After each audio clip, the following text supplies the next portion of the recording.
Good evening and welcome to STARCAST from Planet Waves. Tonight's edition is for the evening of the 22nd of November 2023. I'm Eric, here with our stuff a little early. I guess we're going to get this out on Wednesday night, ahead of the holiday. I don't have got a lot of listeners places other than the United States. I'm realizing how many in Australia and Canada. Impressive. It's very nice to have you.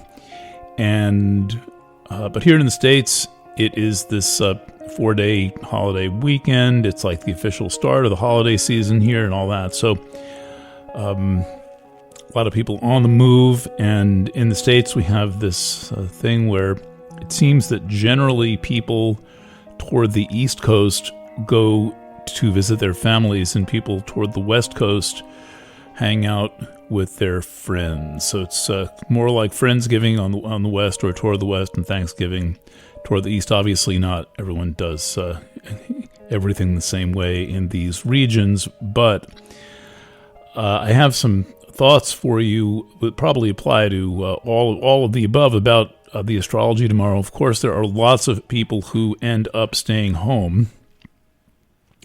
For many years, I was one of them, and I always feel for the people who don't really have anywhere to go on Thanksgiving. And with apologies, I'm not able to pull together a music special. I had one planned. I had like kind of an American bluegrass special planned, but I'll get back around to that one with bands like String Cheese Incident and so forth and so on. That will happen, but unfortunately not tomorrow. But I am planning Planet Waves FM for Friday evening. Okay, so what we've got is, first of all, the sun is now in Sagittarius. I'm looking at it. It's at 21 arc minutes. That means it's in about 8 hours in to Sagittarius. I think there's a lot of people for whom getting the sun out of Scorpio comes as a little bit of a relief, though. Water signs, at least, always thrive with the sun in a water sign.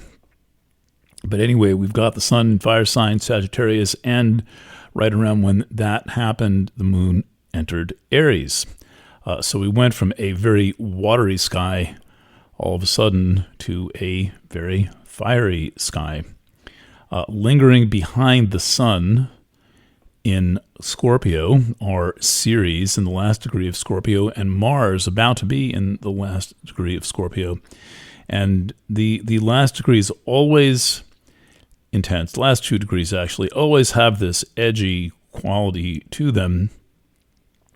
But there's something special about the last degree of every sign, and my take, when the last degree of Scorpio is activated, keep your sense of humor.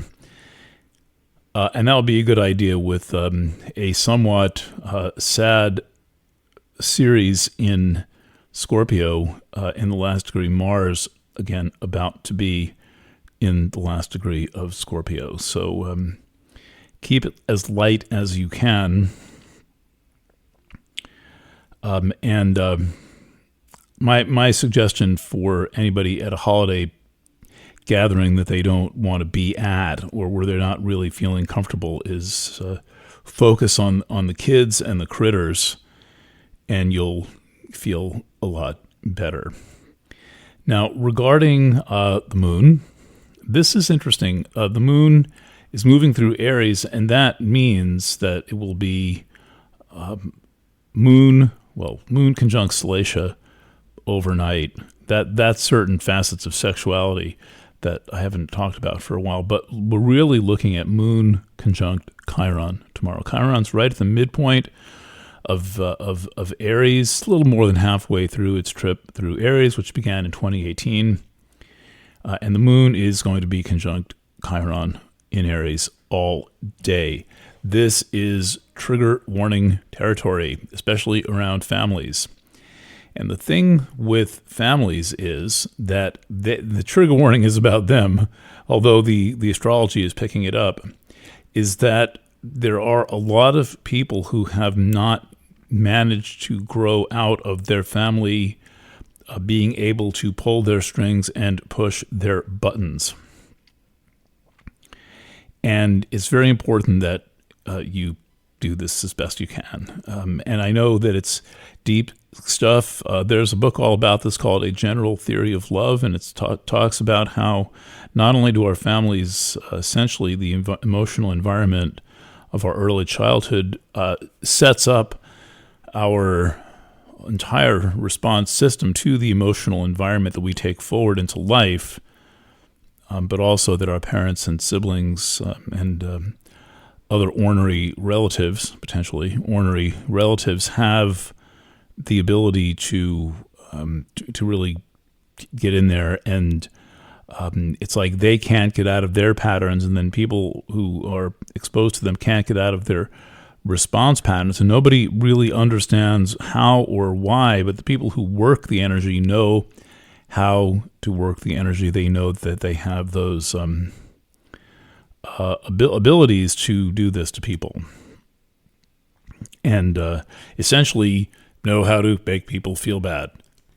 Now, we're all responsible for our own feelings, and yet that's easier said than done. And with Moon conjunct Chiron, there is really like the reminder is that you need to stand fully in your adulthood. Moon Chiron in Aries is a little bit like the impetuous, emotionally wounded child. There's all kinds of things about attention associated with Moon Chiron Aries, and who got attention and who didn't get attention. And the thing that happens in family environments is that people tend to immediately revert to roles that were more suited for when they were 3 or when their parents were 25, and it's as if no time has gone by. It's like time travel. You're just suddenly back at the dinner table, and it's not always bad, but the thing is, a lot of people really do have a hard time getting back around their family, and so it takes a lot of awareness to do this. Plenty of people stop going to holiday gatherings for this reason, because they're just too triggering. It's better to go through therapy and learn how and why that is that way, and slowly, grow out of that. And you might be able to try doing that, just living. Usually that's what happens. Anyway, so we got Moon conjunct Chiron all day, and then after that happens, let's get a time on that, which will be stated in Eastern Time. Moon conjunct Chiron, the late great Io Sprite. That is 3:26 p.m. Eastern Standard Time, right in the middle of the day, right, right when everyone in the East is getting together. So that combined with Mars, the ruler of Aries, in the last degree of Scorpio, exactly conjunct Ceres, this all has the flavor of not understanding why you might feel so sad. To complicate matters, there is a very strong aspect between Mars, Ceres, and Scorpio, and Moon, Chiron, and Aries. That's called a sesquiquadrate or sesquisquare. 3 semi-sextiles, or 3 semi-squares, 135 degrees. It acts like a square. It is called sometimes a trigger aspect. Do not drink alcohol. Do not eat food that you're allergic to. Maintain your self-awareness at all times. This is a challenging emotional day. It does not mean you're going to get dragged under the water, but it means you've got to take every possible precaution, and the food allergies are emotionally destabilizing, and alcohol is depressive, and it's the central nervous system depressive, and I agree that for many people it is an allergen. That's one thing I agree with AA about. Now, on a more serious note, even than all of this, there are people who are going to be sitting around with people who have seriously harmed them, people who have seriously abused them.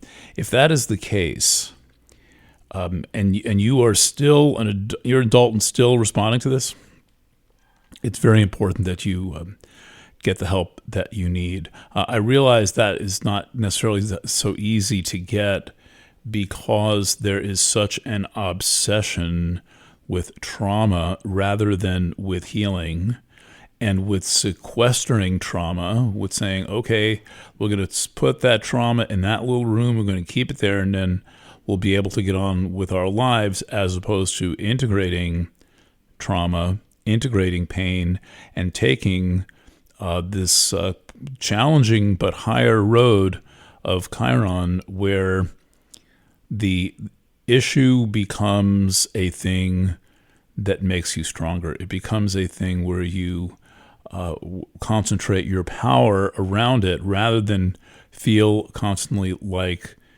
you're having your power undermined.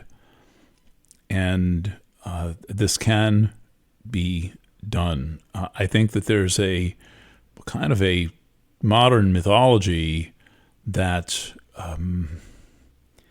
that none of this can heal. I'd be curious to see where psyche is in this, but it doesn't matter. There's enough here with at least with Chiron.